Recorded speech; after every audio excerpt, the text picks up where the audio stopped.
विद्यार्थी मित्रांनो, आपण मागच्या दशकाला ऑप्शनल मराठीची जी पहिली अभ्यासपत्रिका आहे, आधुनिक मराठी कथा वाङ्मय, या अभ्यासपत्रिकेतील ज्या एकूण 10 कथा आहेत, या 10 कथेपैकी आपण या शेवटच्या कथेला आपण मागच्या दशकाला आपण सुरुवात केलेली आहे. त्या कथेचं नाव आहे शुद्ध बीजापोटी. या कथेच्या लेखिका रेखा बैजल आहेत. या कथेला आपण मागच्या दशकेला सुरुवात केलेली आहे. 9 क्रमांकाच्या मुद्द्याचा आपण मागच्या दशकेला विचार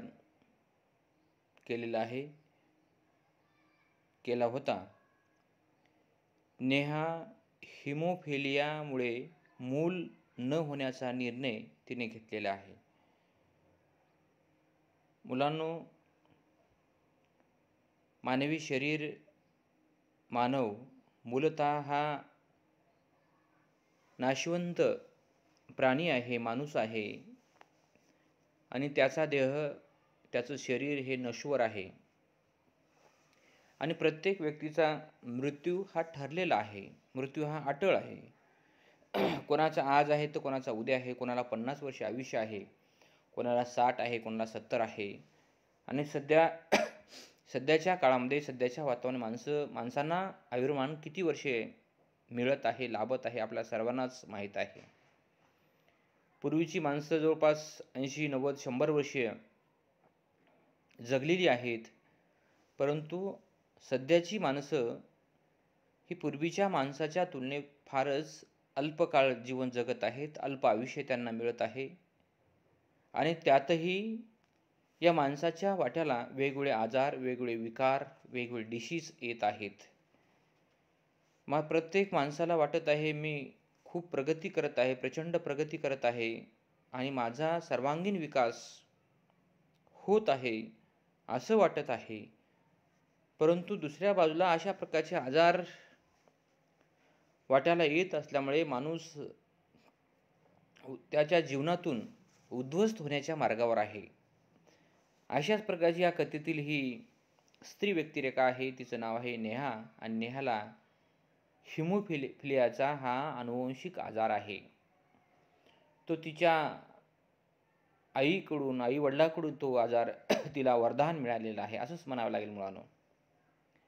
आणि या हिमोफिलिया या आजारामुळे ती पूर्णपणे त्रस्त झालेली आहे, कंटाळलेली आहे, आणि तिला आता तिच्या पोटी मूल होऊ न देण्याचा ती निर्णय घेतलेला आहे. तर यासाठी निर्णय घेतलेला आहे की या आजाराचा त्रास मी सहन करत आहे, पण माझ्यापासून जे मूल होणार आहे त्या मुलाला माझा त्रास होऊ नये. हा आजार अनुवंशिक आहे, कारण माझ्या पोटी जे काही मूल जन्माला येणार आहे त्या मुलाला निश्चितपणे तो आजार होणार आहे. त्यामुळे मूलच जर होऊ दिलं तर आजाराचा प्रश्न किंवा त्रास होण्याचा प्रश्नच येत नाही. अशा प्रकारचा निर्णय या कथेतील नेहाने घेतलेला आहे. अशा प्रकारचा निर्णय ज्या पद्धतीने या कथेतील नेहाने घेतलेला आहे, अशाच प्रकारचा निर्णय समाजातील असंख्य स्त्रिया सुद्धा घेतात. कारण त्यांच्याही वाट्याला, त्यांच्याही नशिबाला अशा प्रकारचे वेगवेगळे आजार उद्भवू शकतात, आणि आजार उद्भवलेले सुद्धा आहेत. स्त्रिया काही आजारांची काही वाच्यता करतात, काही वाच्यता करत नाहीत. अशा प्रकारचे अनेक आजार समाजातल्या अनेक स्त्रियांच्या वाट्याला आलेले आहेत, आणि त्याचा विचार आपण कशा पद्धतीने आलेला आहे त्याचा विचार आपण करणार आहोत. ही कथा वैज्ञानिक कथा आहे. वैज्ञानिक दृष्टीने या कथेची मांडणी, या कथेची गुंफण रेखा बैजल यांनी केलेली आहे. मला वाटतं रेखा बैजल या विज्ञानाच्या अभ्यासक, विज्ञानाच्या चिकित्सक, विज्ञानाच्या संशोधक आहेत. त्याशिवाय विज्ञान कथा कोणाला लिहिता येत नाही. एकतर लिहिणारा लेखक, कथाकार, या कथाकार तो विज्ञानाचा अभ्यासक असला पाहिजे, तो जाणकार असला पाहिजे, त्या विज्ञान शाखेमध्ये तो पदवी पदव्युत्तर अशा प्रकारचं शिक्षण घेतलेलं असेल तरच त्यातल्या गोष्टी वाङ्मयामध्ये मांडता येतात, अन्यथा मांडता येणार नाहीत. पुढचा मुद्दा आहे मुलगी हिमोफिलियाची कॅरियर तर मुलगा सफरर. अतिशय सुंदर संकल्पना रेखा बैजल यांनी या कथेमध्ये मांडलेली आहे. मला वाटतं ही कथा BA प्रथम वर्ष ऑप्शनल मराठीच्या विद्यार्थी आणि विद्यार्थिनींनी मुळातून समजून घेणं गरजेचं आहे. अतिशय सुंदर हिमोफिलिया या आजाराचं तत्वज्ञान विचार रेखा बैजल यांनी अतिशय मूलभूत आणि महत्त्वपूर्ण अशा विचारामध्ये त्या कथेची मांडणी केलेली आहे. मुलगी हिमोफिलियाची कॅरियर तर मुलगा सफरर. समजा एखाद्या स्त्रीला हिमोफिलियाचा आजार असेल आणि त्या स्त्रीपासून एखादी मुलगी जर जन्माला आली तर ती मुलगी कॅरियर होऊ शकते. मुलगी हिमोफिलियाची कॅरियर म्हणजे वाहून नेणे, एका पिढीपासून दुसऱ्या पिढीकडे, एका घरातून दुसऱ्या घराकडे, एका घरातून दुसऱ्या घरामध्ये, दुसऱ्या घरातून तिसऱ्या घरामध्ये, ह्या अशा प्रकारचा जो प्रवास आहे त्याला कॅरियर म्हणजे वाहून नेणे. आता कोणतीही समजा मुलगी आहे आपल्या BA प्रथम वर्ष या वर्गामध्ये ज्या मुली शिक्षण घेत आहेत, त्या मुलीचं समजा यावर्षी लग्न नाही झालं, सेकंड इयरला समजा थर्ड इयरला जर नाही झालं, BA थर्ड इयर झाल्यानंतर किंवा पदवीचं शिक्षण पूर्ण झाल्यानंतर, ग्रॅज्युएशन झाल्यानंतर आज न उद्या मुलीचे लग्न होणारच आहेत. कोणाची याच वर्षी होतात, कोणाची पुढच्या वर्षी होतात. ज्या घरामध्ये शैक्षणिक वातावरण आहे अशा कुटुंबात मात्र ग्रॅज्युएशन झाल्यानंतर लग्न होतात. परंतु लग्न होतात. प्रत्येक मुलाचं आज न उद्या लग्न होणारच आहे. म्हणून जी काही मुलगी आहे लग्न झाल्यानंतर ती दुसऱ्या घरी जाणार आहे. दुसऱ्या घरी जाणार आहे.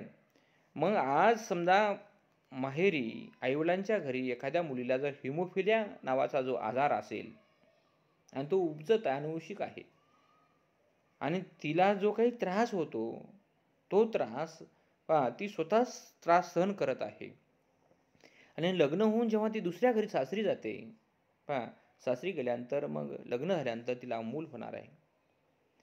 मग मूल होणार आहे. मूल झाल्यानंतर मुलगी झाली तर ती कॅरियर होऊ शकते, कॅरियर वाहून जाणारी. मग त्या मुलीचं सुद्धा काही दिवसानंतर, काही वर्षानंतर तिचं लग्न होणार आहे आणि ती दुसऱ्या कोणाच्या घरी जाणार आहे. म्हणजे एका घरातून दुसऱ्या घरी, एका कुटुंबातून दुसऱ्या कुटुंबामध्ये, एका पिढीतला त्रास दुसऱ्या पिढीपर्यंत, दुसऱ्या पिढीतला तिसऱ्या पिढी, अशा प्रकारचं या आजाराचं हे संक्रमण अशा पद्धतीनं होऊ शकतं. म्हणून मुलगी हिमोफिलियाची कॅरियर तर मुलगा सफरर म्हणजे त्रास सहन करणारा. म्हणून नेहाने आपल्याला जर समजा मुलगी जर झाली ती या आजाराची कॅरियर होऊ शकते, मुलगा जर झाला तर सफरर होऊ शकतो. आपला त्रास आपल्या पोटी जन्माला आलेल्या मुलीला होऊ नये आणि मुलालाही होऊ नये, या विचाराने ती ठाम झाली, निश्चित झालेली आहे. म्हणून अशा प्रकारचे आजार डॉक्टर विचारतात. एखाद्या दवाखान्यात गेल्यानंतर, हॉस्पिटलमध्ये गेल्यानंतर डॉक्टर विचारतात समजा काय हा आजार आहे, हा त्रास आहे, ही लक्षणं आहेत. असं म्हटलं डॉक्टर म्हणतात घरामध्ये कोणाला आजार आहे, असा आजार आईला, वडिलाला किंवा आजोबाला, पंजोबाला, अशा प्रकारची कौटुंबिक इतिहास जाणून घेण्याचा प्रयत्न डॉक्टर करतात मुलांना. असे बरेच आजार आहेत की ते अनुवंशिक असतात. तसं नेहाच्या बाबतीमध्ये सुद्धा तिच्या वाट्याला हा हिमोफिलिया नावाचा आजार आलेला आहे. हिमोफिलिया हा आजार म्हणजे रक्तस्राव होणारा आजार. एखादी जखम थोडी जरी झाली किंचित की त्यातून सतत निरंतर नित्यनूतन सातत्यपूर्ण रक्त वाहत असतं मुलांना. एक तर आपल्या शरीरामध्ये रक्त तेवढ्या अधिकच्या प्रमाणामध्ये रक्त नसतं. बऱ्याच माणसांना, बऱ्याच स्त्रियांना रक्त चढवावं लागतं. एखादा आजार झाला की रक्त चढवावं लागतं. असंच प्रत्येकाच्या जेवणाच्या आवडीनिवडी असतात, जेवण करत नाहीत आणि मग त्यामुळे रक्ताची निर्मिती होत नाही. म्हणून अशा प्रकारची प्रक्रिया ही विज्ञानाच्या दृष्टीने आपला समजून घेणं गरजेचं आहे. पुढचा मुद्दा नेहास मूल होण्यासाठी डॉक्टरांचा प्रयत्न. जे डॉक्टर आहेत डॉक्टर रमेश नेहाला मूल होण्यासाठी आटोकाट प्रयत्न करतात. इतके प्रयत्न करतात की नेहाला मूल असं झालं पाहिजे की ते मूल हिमोफिलिया आजाराचा त्यामध्ये अंश नसला पाहिजे. हिमोफिलिया विरहित त्या मुलाचा जन्म झाला पाहिजे, मुलाची निर्मिती झाली पाहिजे. यासाठी रात्रंदिवस डॉक्टर रमेश प्रयत्न करतात मुलांनो. कारण अशा प्रकारच्या आजारावर मात करणं हे डॉक्टरांच्या समोर सुद्धा एक आव्हान आहे, एक चॅलेंज आहे. आणि अशा प्रकारचं आव्हान चॅलेंज स्वीकारणं हे फार अवघड आहे, कठीण आहे मुलांनो. आणि सर्वच डॉक्टर अशा प्रकारचं आव्हान स्वीकारू शकत नाही. काही जे डॉक्टर असतात, अभ्यासू असतात, जिद्दी असतात, चिकाटी, असेच माणसं असेच डॉक्टर चॅलेंज स्वीकारतात. आणि हे अशा प्रकारचं चॅलेंज डॉक्टर रमेश यांनी स्वीकारलेलं आहे. त्यांनी नेहाचं आणि नेहाच्या पतीचं नाव अविनाश या दोघांचं समुपदेशन त्यांनी सुरू केलेलं आहे. त्यांना मार्गदर्शन करणं, त्यांना समजून घेणं, या आजाराचा इतिहास जाणून घेण्याचा प्रयत्न डॉक्टर करत आहेत. आणि हे डॉक्टर म्हणतात, तू काळजी करू नकोस, तुला हिमोफिलिया आजारापासून मुक्त अशा प्रकारचं तुला मूल होण्यासाठी मी प्रयत्न करणार आहे. तेव्हा मात्र नेहाच्या आशा पल्लवित होतात. इतका आनंद चेहऱ्यावर निर्माण होतो की डॉक्टर रमेश म्हणजे मला प्रत्यक्ष देवच भेटलेले आहेत.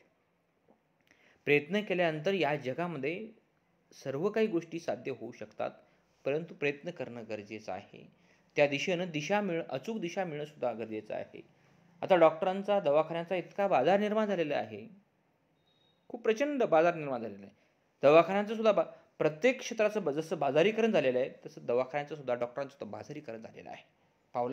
पावला गणिक दवाखाने, डॉक्टरांच्या पाट्याच आहेत. परंतु कोणत्याही आजाराचं अचूक निदान होणं गरजेचं आहे. बऱ्याच डॉक्टरांना रोग्याचा जो काही आजार आहे, जो काही विकार आहे, त्या विकाराचं अचूक निदान कमी वेळेमध्ये लागत नाही. फक्त फिरवाफिरी 15 दिवसाला, 20 दिवसाला जे काही नॉर्मल गोळ्या द्यायचे, बस त्यांना वजन वाढतं आणि त्यावर म्हणजे वेदनाशामक पेनकिलर गोळ्या देऊन फक्त त्याचा त्रास थोडा कमी करायचा, तात्पुरता त्रास करायचा. परंतु सध्या काही जर डॉक्टर, 2% डॉक्टर, 98% डॉक्टर त्या आजाराच्या मुळाशी जात नाहीत. म्हणून त्या आजाराचं समूळ नष्ट होत नाही.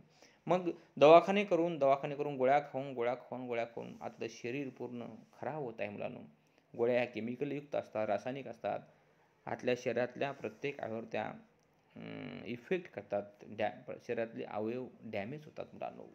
केमिकल खाणं ही तेवढी चांगली बाब नाही. अशा पद्धतीने ही कथा एक चांगला विचार मांडणारी कथा आहे.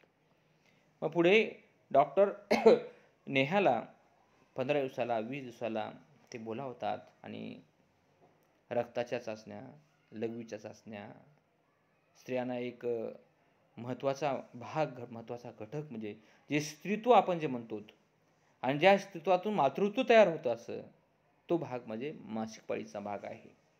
आणि मासिक पाळी स्त्रियांच्या जीवनातला एक महत्त्वाचा घटक, महत्त्वाचा भाग आहे असं म्हटलं तरी चालेल. कारण त्यातूनच मातृत्वाची जाणीव त्यांच्यामध्ये विकसित होते, ती फुलते. आणि डॉक्टरांनी मासिक पाळीच्या अगोदर चाचणी, मासिक पाळीच्या नंतर चाचणी, रक्ताची चाचणी, लघवी अशा वेगवेगळ्या चाचण्या घेऊन संशोधन करतात मुलांनो. आणि पुढचा मुद्दा सशक्त शुक्राचा शोध. पुरुषामध्ये XY क्रोमोझोम असतात.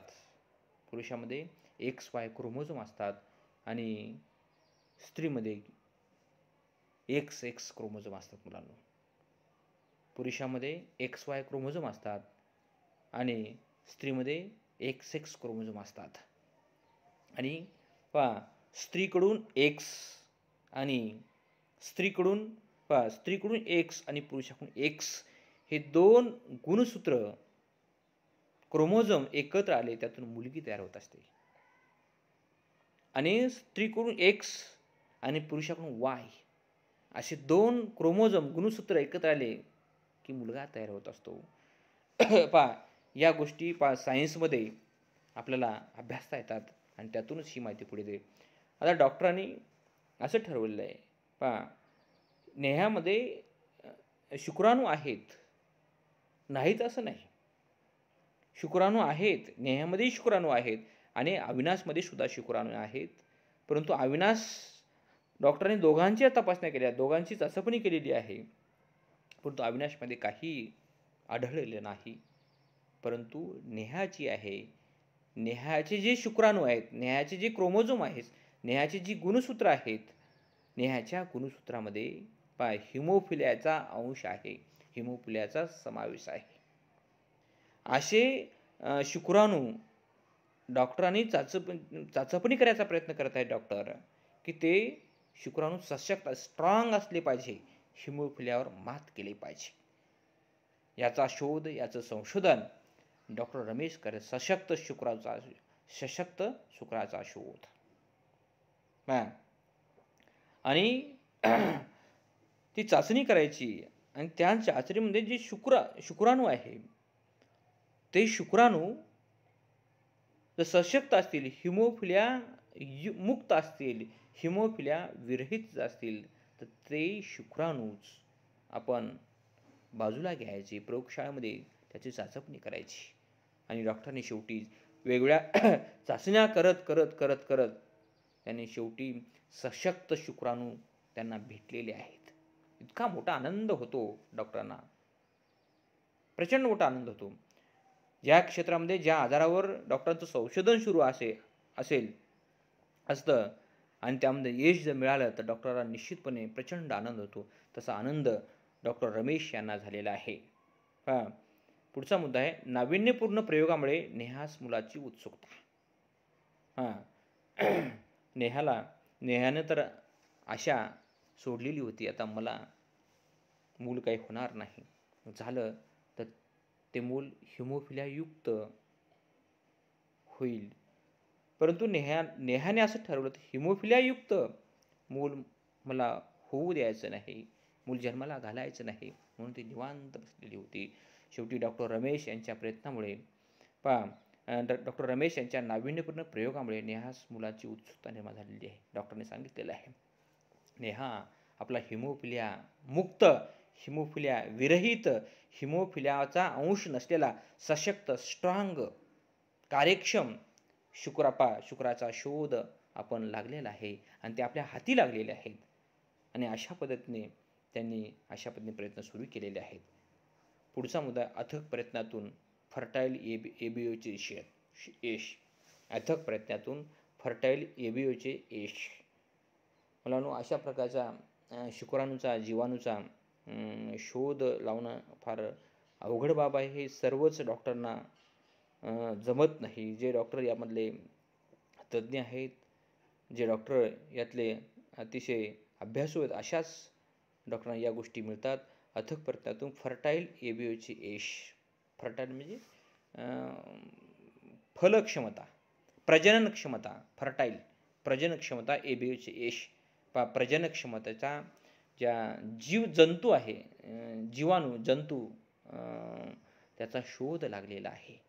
आणि शेवटी अशा प्रकारची बातमी नेहाला मिळताच ते चाचपणी केली. आपण जे रक्त आणि लघवी तपासल्यानंतर आपण रिपोर्ट पाहतो, हा रिपोर्ट कसा आहे, तो रिपोर्ट कसा आहे, काय झालं वगैरे वगैरे, अशा प्रकारची चाचणी सुरू झाली. आणि डॉक्टरांनी सांगितलेलं आहे नेहा तू आता काळजी करू नकोस, आपल्याला अतिशय आपला जो नाविन्यपूर्ण जो प्रयोग आहे तो पूर्णपणे सक्सेस आहे, तू चिंता करू नकोस. नेहाला खूप आनंद झालेला आहे. आणि शेवटी नॉर्मल पेशी नेहाच्या गर्भात सेट करतात. डॉक्टर रमेश जे आहेत ना, डॉक्टर रमेश नॉर्मल जे आहेत, म्हणजे नॉर्मल म्हणजे इतरांना जी मुलं आहेत, आजारविरहित, हिमोफिलियाचा आजार नसलेले, मी नॉर्मल पेशी आहे, त्यामध्ये नॉर्मल पेशी नेहाच्या गर्भामध्ये डॉक्टर सेट करतात. मुलांना जी गर्भपिशवी असते, ज्या स्त्रिया असतात, प्रत्येक स्त्रीमध्ये गर्भपिशवी असते मुलांना, आणि तिथेच शुक्राणूची निर्मिती किंवा फर्टाईल जन्म होतो. आणि नॉर्मल पेशी नेहाच्या गर्भामध्ये जे सशक्त शुक्राणू आहे, ते सशक्त शुक्राणू हिमोफिलिया विरहित, हिमोफिलिया मुक्त अशा प्रकारचा जो शुक्राणू आहे, तो शुक्राणू म्हणजे नॉर्मल पेशी नेहाच्या गर्भामध्ये डॉक्टर सेट करतात मुलांनो. असं टेस्ट ट्यूब बेबी असते ना मुलांनो, टेस्ट ट्यूब बेबी तुम्ही पाहिलेले आहे. सध्या बऱ्याच ठिकाणी टेस्ट ट्यूब बेबी सेंटर आहेत. याचे बरेच फीसुद्धा आहे. बऱ्याच अपत्यांना मूल वगैरे अजिबात होत नाहीत. मग शेवटी प्रयत्न करून शेवटी मग टेस्ट ट्यूब बेबीचा प्रयत्न करतात. टेस्ट ट्यूब बेबीसुद्धा अशाच प्रकारचा एक प्रवास आहे, अशाच प्रकारचा एक प्रयत्न आहे. आणि दुसऱ्याचा कोणाचा तरी शुक्राणू, तुम्हाला आता सांगितलं स्त्रियामध्ये एक्स शुक्राणू असतात, क्रोमोझोम असतात, त्यालाच क्रोमोझोम म्हणतात, त्यालाच गुणसूत्र म्हणतात. आणि पुरुषामध्ये XY. पण दोघांमध्ये असतात. ज्या अपत्यांना मूल होत नाही दोघांमध्ये असतात, पण ते स्ट्रॉंग नसतात मुलांनो. पहा, जर दोघांचे स्ट्रॉंग जर असतील, पहा त्यांच्या स्ट्रॉंग शुक्राणूंच्या संयोगातूनच पहा मुलाची निर्मिती होते, मुलीची निर्मिती होते. पहा, परंतु या दोघांमध्ये शुक्राणू आहेत. पहा, शुक्राणू आहेत, नाहीत असं नाही, शुक्राणू आहेत, पण ते शुक्राणू स्ट्रॉंग असलं पाहिजे. हे स्ट्रॉंग आहेत, निरोगी आहेत, सशक्त आहेत. आणि अशा पद्धतीने त्यातले जे काही दूषित आहेत, जे काही वेगळे आजारचा अटॅक झालेला आहे, अशी बाजूला काढून डॉक्टर रमेश आणि सशस्त्र शुक्राणू पहा त्यांनी बाजूला घेतलेला आहे. पहा, त्या प्रयोगशाळेमध्ये त्याचा शोध घेतलेला आहे, चाचपणी करून ठेवलेला आहे. आणि शेवटी नॉर्मल पेशी, ज्या पेशीपासून ज्या शुक्राणूपासून जे मूल नेहाला होणार आहे, हिमोफिलिया युक्त होणार आहे. आणि म्हणून नॉर्मल पेशी नेहाच्या गर्भात आता सेट केलेली आहे. नेहाला मग आराम सांगितलेला आहे. प्रचंड तिला इतका आल्हाद वाटतो की बस, मी तर माझ्या अशा प्रकारच्या अपत्याच्या आनंदाला मी मुक्त होत होतो, परंतु डॉक्टर रमेश यांच्या प्रयत्नामुळे मी माता होणार आहे. मातृत्वाची भूक माझी पूर्ण होणार आहे. अशा प्रकारचा विचार या कथेतून रेखा बेजरे यांनी मांडलेला आहे. शेवटी नेहाचे मूल होण्याचे स्वप्न सत्यात डॉक्टर रमेश जेव्हा सांगत होते की आपला प्रयोग हा यशाच्या मार्गाने जात आहे, आपण एक एक पाऊल पुढे टाकत आहोत. जसं करोनाच्या लसची चाचणी सुरू आहे, तसं या कथेतल्या नेहाची सुद्धा हिमोफिलिया मुक्त विरहित मूल होण्याची चाचणी आता चांगल्या 100% मार्गाला लागलेली आहे. आणि म्हणूनच नेहाला हा विचार तो सत्यात रूपांतरित होईल का नाही याची शाश्वती वाटत नव्हती. शेवटी नेहाचे मूल होण्याचे स्वप्न आता सत्यात उतरलेलं आहे. आणि शेवटी हळूहळू जे काही मूल आहे, जे काही गर्भ आहे, जो काही शुक्राणू आहे, तो हळूहळू आता मोठा होत होता. नेहाला प्रचंड मोठा आनंद होत होता. हे जे माझा आनंद, हे जे माझ्या मनामध्ये जे काही आनंद निर्माण झालेला आहे माझ्या कुटुंबामध्ये, हे फक्त डॉक्टर रमेश काका यांच्या प्रयत्नामुळे निर्माण झालेलं आहे. आता नेहाला मूल झालं पाहिजे, प्रत्येकाचे स्वप्न असते मुलांनो, आपलं लग्न झालं पाहिजे, मूलबाळ झालं पाहिजे. आणि जेव्हा मूल होतं तेव्हा ते स्वप्न सत्यामध्ये उतरतं. असे काही समाजात बरेच जोडपे आहेत मुलांनो की त्या जोडपांना मूल झालेलं नाही. शेवटी त्यांनी कोणाचं तरी नातेवाईकाचं मूल दत्तक घेतलेले आहेत मुलांनो, दत्तकपत्र तयार करून दत्तक घेतलेले आहेत. असे बरेच आहेत मुलांनो. पण काही फरक पडत नाही मुलांनो, मूल असेल अथवा नसेल, काही असं वेगळं काही जगात नाही मुलांनो. मूल असलं तरी प्रत्येक माणसाला जावंच लागणार आहे, आणि नसलं तरी जावं, असलं तरी जावं लागणार आहे. मुलं झाले किंवा मुलगी झाली म्हणून फार काय आपल्याला असं आपण अमरण जीवन जगणार आहोत असं अजिबात नाही मुलांनो. त्यामुळे मूल असेल किंवा नसेल तर आनंदी जीवन जगलं पाहिजे माणसानं. कधी आहे त्या परिस्थितीमध्ये, प्राप्त परिस्थितीमध्ये समयाशी सादर व्हावे, देव ठेविली तैशीच राहावे. अशा पद्धतीने प्रत्येक माणसानं वाटचाल करणं गरजेचं आहे. आता शेवटी नेहाला मूल होण्याचं जे काही स्वप्न आहे ते आता पूर्ण सत्यात उतरलेलं आहे. आता नेहाला मूल झालेलं आहे. त्या मुलाचं नाव काय आहे, आपण सुरुवातीला सांगितले पिंटू नाव आहे मुलांना. पिंटू अशा प्रकारचा मुलगा झालेला आहे. आणि समारोप आपण या कथेचा करणार आहोत. अशा प्रकारे ही कथा बहुरक्तस्राव नावाच्या अनुवंशिक आजार, हिमोफिलियाला मराठीमध्ये काय म्हणतात पहा? हिमोफिलिया हा शब्द इंग्रजी आहे. या इंग्रजी आजाराला मराठीत बहुरक्तस्राव म्हणतात. हा जो आजार आहे हा आजार अनुवंशिक आहे. अनुवंशिक आजाराने ग्रस्त असणाऱ्या विवाहित नेहाला विज्ञानातील नवनवीन शोधप्रयोगामुळे मातृत्व सुखाची प्रचिती प्राप्त झालेली आहे. अतिशय महत्त्वाचा विचार रेखा बैजल यांनी या कथेच्या माध्यमातून मांडलेला आहे मुलांनो. आणि आपण या ठिकाणी थांबणार. धन्यवाद.